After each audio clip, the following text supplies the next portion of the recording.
Chicos, hola, ya estamos viendo ahora lo que es la meiosis y como ya lo saben, les dije que estaba más interesante que la mitosis. Vamos a ver, muchachos, que lo interesante aquí es el cambio, porque es aquí el origen del cambio en la genética de los seres vivos. Es muy importante para nosotros el cambio en la genética de los seres vivos porque es el motor de la evolución. Entonces, a partir de las cosas que suceden dentro de la meiosis, vamos a tener diversidad en la vida y diversidad en las especies. Vamos a ver en primer lugar que la meiosis tiene dos divisiones continuas. Tenemos la meiosis 1, que incluye profase, metafase, anafase y telofase. Todas es la primera división meiótica. Y luego tenemos la meiosis 2. En la meiosis 2 nosotros vamos a tener profase, metafase, anafase y telofase, pero no solamente va a ser la segunda división, sino que digamos que van a ser simultáneas también, porque tenemos que son dos células que entran a la profase 2, dos células que entran a la metafase 2, dos células que entran a la anafase 2. Estas dos células son las mismas células hijas obtenidas de la telofase 1. Ok, vamos a ver lo más entretenido de esto, que sería la profase 1. En la profase 1 vamos a recordar que los centriolos se rompen, se dirigen hacia los polos, como en toda profase. El uso acromático se empieza a sintetizar a partir del citoesqueleto. El núcleo se desintegra, o bueno, desaparece el núcleo y el nucleolo. El citoplasma está ahorita ayudando al uso acromático a formarse. Y pues la membrana celular al parecer ahorita está inactiva. Sin embargo, dentro del núcleo, mientras están condensando los cromosomas, vamos a tener un fenómeno muy particular. Este fenómeno se le llama entrecruzamiento. Y es cuando los cromosomas que son homólogos, es decir, del mismo par, si tenemos el cromosoma 1, tenemos que tener otro cromosoma 1. Y estos dos cromosomas 1 que tienen información similar, una dada por el padre y otro dado por la madre, van a intercambiar esa información. Van a intercambiar pedazos de información y vamos a tener que cada cromosoma se va a quedar con un pedazo del otro, del homólogo. De tal forma que ya no van a tener la misma información que su cromátida hermana. Esta cromátida es completamente roja, esta cromátida es casi toda roja, pero un pedacito verde. Eso ya nos indica que tenemos una información diferente en ese pedacito verde. Y por lo tanto, ambas cromátidas ya no son hermanas, ya son dos cromosomas diferentes. De la misma forma, en el cromosoma homólogo, tenemos una cromátida con un pedacito rojo, que ya tiene una información diferente, y una cromátida con un completamente verde, que sería, digamos que la información original. Estos ya no van a ser dos cromosomas homólogas, sino que como cada cromátida se ha convertido en un cromosoma único, ya que tiene una combinación diferente de genes, ahora le vamos a llamar 1, 2, 3, 4, tétrada. Tétrada.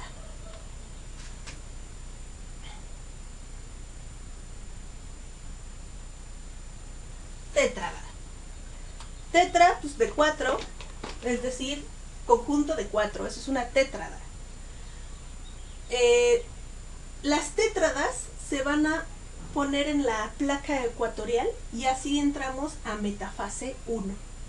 Vamos a darnos cuenta que aquí tenemos en este esquema, tenemos un cromosoma 1 que es pequeño y un cromosoma 2 que es del grandote. No, al revés, un cromosoma 1 que es el grandote y un cromosoma 2, que es el pequeño. Perdón, me confundo. El cromosoma 1, que es grandote, intercambió solamente un pedacito. El cromosoma 2 intercambió prácticamente todo el brazo. Un brazo por otro brazo. Y nosotros ahora tenemos aquí una tetrada y otra tetrada. ¿Por qué es importante que nosotros hablemos sobre cromosoma 1 y cromosoma 2? Les tengo que explicar lo que es el cariotipo. Se los voy a explicar un poquito más adelante. Pero es el enumerar los cromosomas en pares, del más grandote al más chiquito. Y eso lo vamos a hablar un poquito después. Pero bueno, aquí tenemos cromosoma 1 grandote, cromosoma 2 chiquito. Ese es todo el cariotipo que hay. Nosotros vamos a encontrar aquí que entran en la anafase 1. En la anafase 1 lo que podemos ver es que se separan las tetradas en cromosomas dobles recombinantes. Aquí tenemos un cromosoma doble. ¿Por qué? Pues porque ya habíamos dicho que cada cromátida es un cromosoma diferente. Y pues tiene su recombinante. Y para arriba lo mismo, para abajo lo mismo. Aquí se fueron de manera aleatoria. Aquí vamos a tener en la anafase 1, vamos a tener una separación azarosa, aleatoria, de los cromosomas paternos, maternos, combinantes, recombinantes y originales. Simplemente se van a separar. Vamos a ver en la telofase, que en la telofase por fin se separan las dos células y vamos a tener dos células diferentes. Una en donde vamos a tener un cromosoma grande o un cromosoma 1 de color rojo y un cromosoma 2 de color verde. Mientras que abajo tenemos lo contrario, el cromosoma 1 es el verde y el cromosoma 2 es el rojo. Ya son diferentes. En este punto ya son diferentes las células, pero todavía vamos a necesitar que sean un poquito más diferentes o que haya un poquito más de variedad. Porque así es la vida, le gusta la variedad. Por eso se aburren tanto en cuarentena, porque les gusta la vida variada.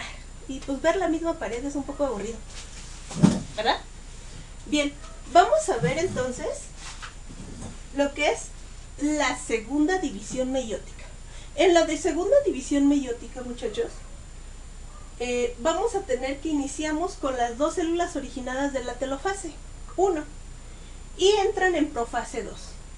En la profase 2 ya no hay entrecruzamiento, ya se intercambiaron lo que se tenían que intercambiar y lo único que van a hacer es condensarse, se rompe otra vez el centriolo, migra a los polos, se vuelve a sintetizar el uso acromático, se desintegra otra vez el núcleo hijo y volvemos a tener a los cromosomas en la metafase. Esta vez metafase 2. En la metafase ya no tenemos tétradas como en la metafase 1. En la metafase ya tenemos los cromosomas dobles. Y estos cromosomas dobles recombinantes, lo que vamos a hacer es que se van a separar. Los vamos a separar y vamos a tener la anafase 2, en donde también de manera aleatoria cada uno se va a ir por su lado y vamos a tener entonces la telofase 2. En la telofase 2, muchachos, ya habíamos dicho, la célula se estrangula como en la telofase 1, como en la telofase mitótica, no hay ningún problema. Al momento de estrangularse vamos a tener núcleos hijos, pero vamos a checar esto.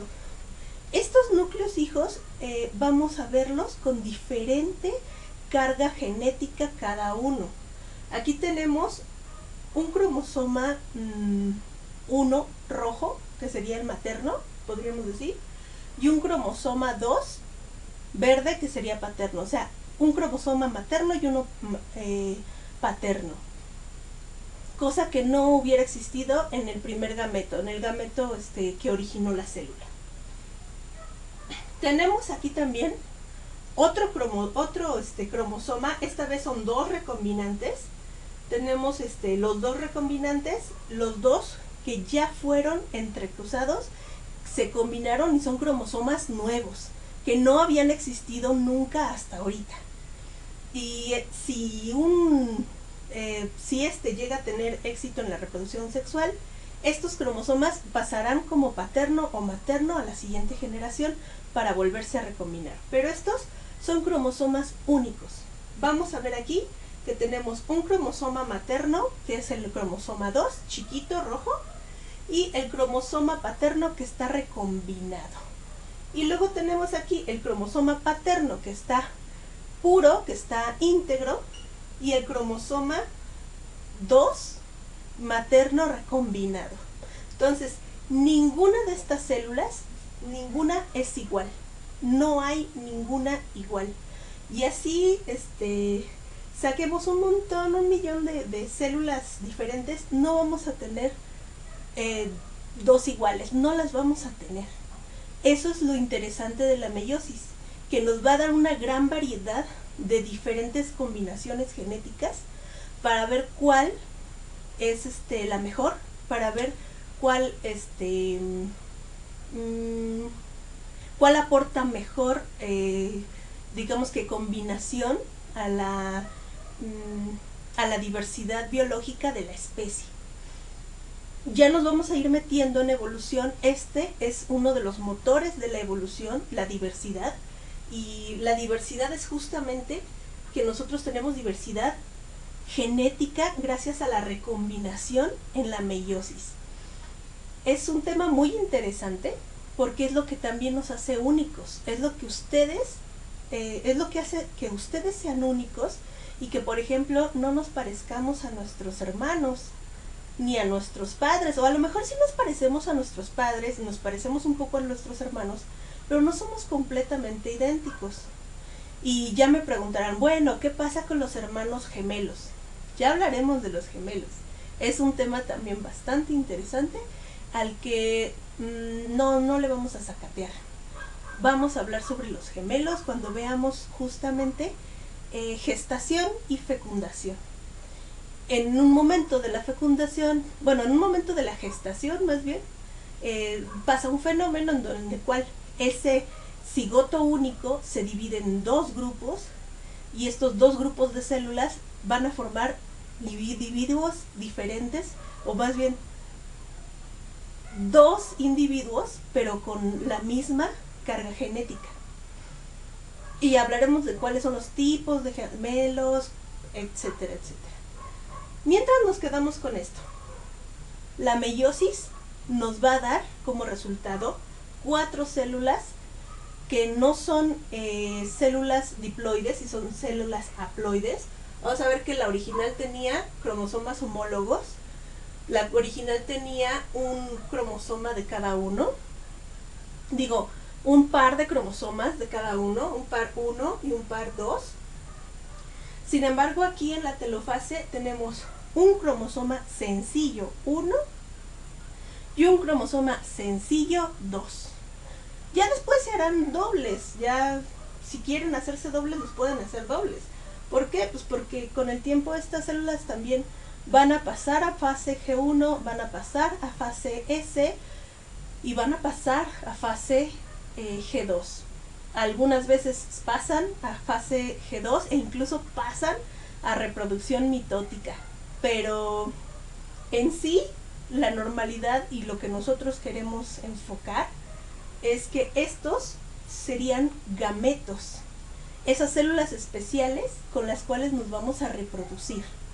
Y en la mujer los gametos son los óvulos y en el hombre los gametos son los espermatozoides. Es decir, cada uno de estos a lo mejor le ponemos colita y serían 4 espermatozoides que ya un hombre tendría.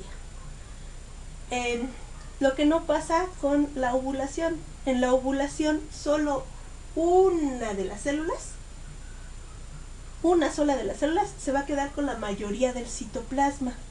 Las otras se van a quedar con una porción mucho más pequeñita del citoplasma y por lo tanto no van a funcionar como gameto.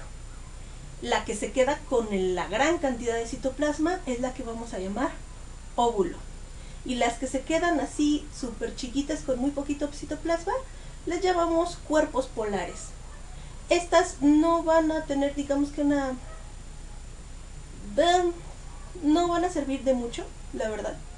El óvulo es el que va a recibir a alguna de estas en forma de espermatozoide y formar entonces un individuo con dos juegos de cromosomas que ya va a poder hacer un cuerpo somático, un ser vivo como nosotros lo conocemos. Aunque vamos a recordar algo, todas las células son seres vivos. Bueno, chicos, entonces con esto terminamos mitosis y meiosis y pasamos al siguiente tema.